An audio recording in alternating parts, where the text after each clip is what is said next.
Pada kasus 1, dikatakan bahwa bayangkan jika Anda adalah seorang guru matematika di kelas 7. Saat ini Anda hendak menyampaikan materi mengenai matematika sosial, yakni mencari nilai rata-rata atau MEAN. Untuk memudahkan peserta didik dalam memahami pembelajaran, Anda mencoba untuk membuat urutan atau langkah-langkah yang perlu diikuti oleh peserta didik agar dapat mencari nilai rata-rata pada sebuah soal. Anda meminta kepada peserta didik untuk mengerjakan soal yang Anda berikan. Hasilnya, peserta didik mampu mengerjakan dengan benar, sesuai dengan langkah yang telah Anda siapkan. Beberapa saat kemudian, Anda meminta kepada peserta didik untuk mengulangi soal yang sama tanpa melihat urutan pengerjaan soal, dan peserta didik mampu mengerjakannya dengan benar. Dari kasus pertama yang membuat peserta didik mampu mengerjakan soal dengan baik pada percobaan kedua tanpa melihat urutan atau langkah pengerjaan soal adalah: yang pertama, guru memberikan penjelasan secara rinci dan berurutan sehingga memudahkan peserta didik dalam memahami materi. Yang kedua, guru memberikan waktu kepada peserta didiknya untuk memahami langkah-langkah pengerjaan soal. Dan yang ketiga, peserta didik telah menginternalisasi konsep dan pemahaman tentang cara mencari nilai rata-rata. Dari langkah tersebut, pada kasus tersebut disimpulkan bahwa peserta didik mampu mengerjakan soal percobaan kedua dengan benar. Hal itu terjadi karena peserta didik telah memahami konsep dasar untuk mencari nilai rata-rata atau MEAN berdasarkan urutan atau langkah pengerjaan soal yang sebelumnya sudah dibuat oleh guru untuk memudahkan peserta didik dalam menyelesaikan soal.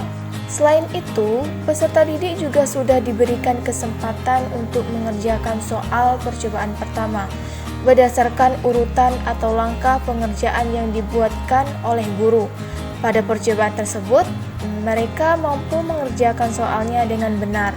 Hal itu tentu saja menambah pemahaman peserta didik, sehingga ketika mengerjakan soal yang sama pada percobaan kedua, mereka bisa mengerjakannya dengan baik dan benar secara mandiri tanpa perlu melihat kembali urutan atau langkah pengerjaannya.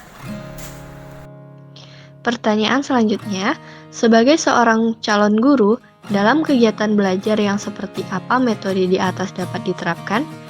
Elaborasi jawaban Anda dengan menyertakan teori yang berkaitan. Menurut pendapat kami, dalam konteks ini, teori yang relevan adalah teori konstruktivisme. Menurut teori konstruktivisme, pembelajaran adalah proses di mana siswa aktif membangun pemahaman mereka sendiri melalui refleksi dan pengalaman langsung. Dalam kasus ini, pada percobaan pertama, guru memberikan siswa urutan langkah-langkah untuk mencari nilai rata-rata.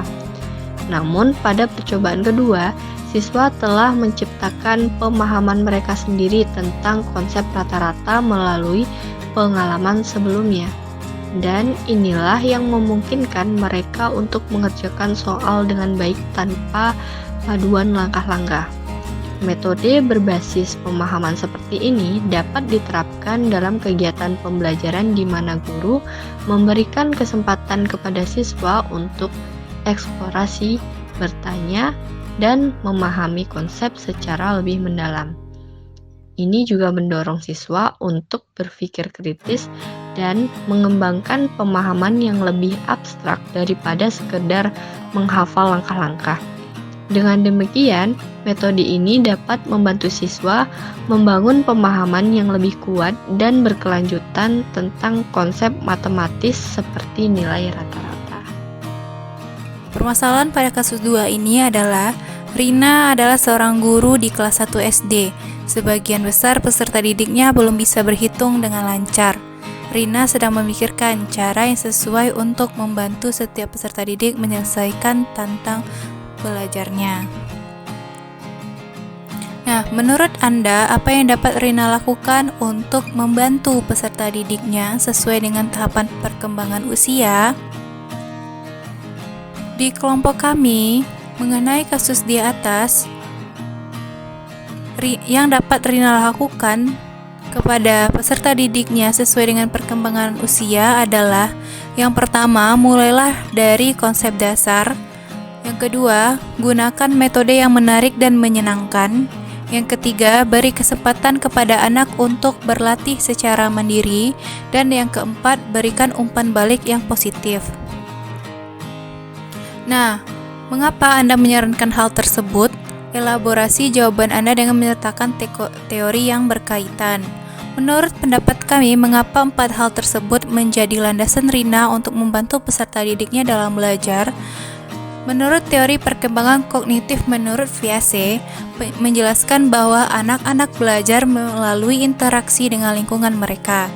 Lalu, teori belajar sosial Albert Bandura yang menjelaskan bahwa anak-anak belajar dengan cara mengamati orang lain. Dan menurut teori motivasi intrinsik menjelaskan bahwa anak-anak akan lebih termotivasi untuk belajar jika mereka merasa senang dan tertarik dengan apa yang mereka pelajari. Untuk kasus 3 ini, adapun persoalan yang akan dibahas ialah Made adalah seorang guru yang mengajar di salah satu sekolah negeri di wilayah Bali. Ia mengampu mata pelajaran bahasa Indonesia. Ia hendak mengajarkan materi teks deskripsi pada peserta didiknya. Pada buku cetak yang menjadi panduannya saat mengajar, terdapat beberapa contoh teks deskripsi yang menceritakan tentang bangunan-bangunan pencakar langit yang ada di ibu kota. Dengan memperhatikan latar belakang dari peserta didik, Made pun mencoba untuk memberikan contoh yang berbeda. Ia memberikan contoh teks deskripsi mengenai pantai dan makanan khas di Bali. Menurut Anda, apakah pertimbangan dan keputusan Made ini telah sesuai? Mengapa demikian? Adapun pertimbangan dan keputusan yang dilakukan oleh Made ini telah sesuai. Hal ini ditunjukkan oleh tahapan-tahapan yang dilakukan oleh Made. Sebagai guru, Made mestinya mengetahui bahwa pentingnya bagi seorang guru untuk mengenali karakteristik dari peserta didik, seperti memperhatikan latar belakang dari masing-masing siswa. Adapun tujuan, yaitu untuk mengenali dan memilih pembelajaran yang sesuai dengan karakteristik dari peserta didik tersebut. Misalnya dalam kasus tersebut bahwa si Made ini yang berperan sebagai guru bahasa Indonesia, ia mengajari tentang materi teks deskripsi. Perlu kita ketahui bahwa teks deskripsi ini adalah teks yang berisi tentang penjelasan rinci tentang karakteristik, fisik, visual, sehingga nantinya pembaca seolah-olah melihat dan merasakan sendiri. Dan adapun tujuan dari teks deskripsi ini adalah mengajak pembaca agar dapat merasakan, menikmati, dan memahami objek yang sedang dijelaskan. Nah, oleh karena itu, Made berusaha untuk menjelaskan materi tersebut dengan memberikan contoh-contoh yang berkaitan dengan kehidupan sehari-hari, yang berkaitan dengan kebudayaan di sana, yang bersifat kontekstual, seperti teks deskripsi yang menjelaskan tentang pantai dan makanan khas Bali.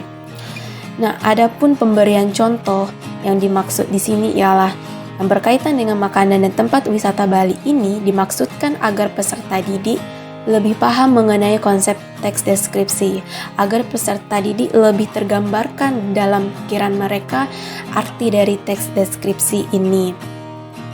Nah, ketika dibandingkan dengan memberikan contoh teks deskripsi yang berkaitan dengan pencakar langit, bangunan-bangunan pencakar langit, tentu hal ini akan sulit terbayangkan oleh bagi peserta didik, apalagi jika peserta didik tersebut belum pernah melihat langsung. Oleh karena itu, Made berusaha untuk memberikan contoh-contoh yang berkaitan langsung dengan latar belakang dari peserta didik yang mayoritasnya yaitu masyarakat Bali. Nah, di sini Made memberikan contoh yang berkaitan tentang pantai dan makanan-makanan khas yang ada di Bali. agar nanti peserta didik mampu memahami dan membayangkan sendiri apa itu teks deskripsi, sehingga nantinya proses pembelajaran bisa terlaksanakan dengan baik. Prinsip apa yang MADE gunakan dalam kasus tersebut? Elaborasi jawaban Anda dengan menyertakan teori yang berkaitan. Adapun prinsip pengajaran yang digunakan yaitu prinsip yang berkaitan dengan faktor lingkungan. MADE sebagai guru bahasa Indonesia, ia berusaha menyesuaikan pembelajaran dengan latar belakang siswa yang memiliki lingkungan tempat tinggalnya di Bali. Sehingga pada saat memberikan contoh teks deskripsi, MADE memberikan beberapa contoh yang berkaitan dengan kebiasaan dan kebudayaan di Bali, sehingga pembelajaran bisa menjadi bermakna dan menyenangkan. Prinsip belajar yang digunakan ini sangat erat kaitannya dengan kehidupan sehari-hari. Berdasarkan teori yang dikemukakan oleh Albert Bandura dalam teori belajar sosial kognitif, yang mengatakan bahwa kemampuan kognitif manusia ini dalam berpikir dan belajar melalui pengamatan sosial, baik itu melalui pengamatan, melibatkan proses memperhatikan, mengingat, dan lain sebagainya, sehingga peserta didik ini mampu merefleksikan pengalaman-pengalaman yang ia dapatkan tersebut ke dalam proses pembelajaran yang melibatkan faktor perilaku, faktor kognitif, dan faktor lingkungan. Bandura juga melabel bahwa teorinya ini sebagai teori kognitif sosial yang didasarkan atas beberapa alasan. Tidak hanya menempatkan manusia mempunyai kemampuan kognitif yang berkontribusi pada proses motivasi manusia, afeksi dan aksi tindakan, tetapi juga bagaimana mereka memotivasi dan meregulasi perilaku mereka dan membuat sistem sosial untuk mengorganisasi dan menstrukturalisasi kehidupan mereka. Nah, jadi dapat kita simpulkan bahwa prinsip yang digunakan si MADE ini adalah menggunakan prinsip yang berkaitan dengan faktor lingkungan, atau jika kita hubungkan dengan teori, yaitu menggunakan teori yang dikemukakan oleh Albert Bandura, yaitu teori belajar sosial kognitif, di mana peserta didik ini diharapkan mampu berpikir, belajar melalui pengamatan sosial, baik itu melalui pengamatan, melibatkan proses memperhatikan, mengingat, dan lain sebagainya, sehingga nanti peserta didik ini mampu merefleksikan apa-apa saja yang pengalaman mereka bisa dituangkan ke dalam proses pembelajaran. Apalagi di dalam teks deskripsi ini sangat berkaitan dengan hal-hal yang mungkin bisa kita bayangkan nanti ketika kita membaca teks tersebut. Pembaca seolah-olah merasakan apa yang dijelaskan dari teks tersebut. Nah, jadi teori yang digunakan adalah teori belajar sosial kognitif yang berkaitan dengan faktor lingkungan, faktor kognitif, dan faktor perilaku.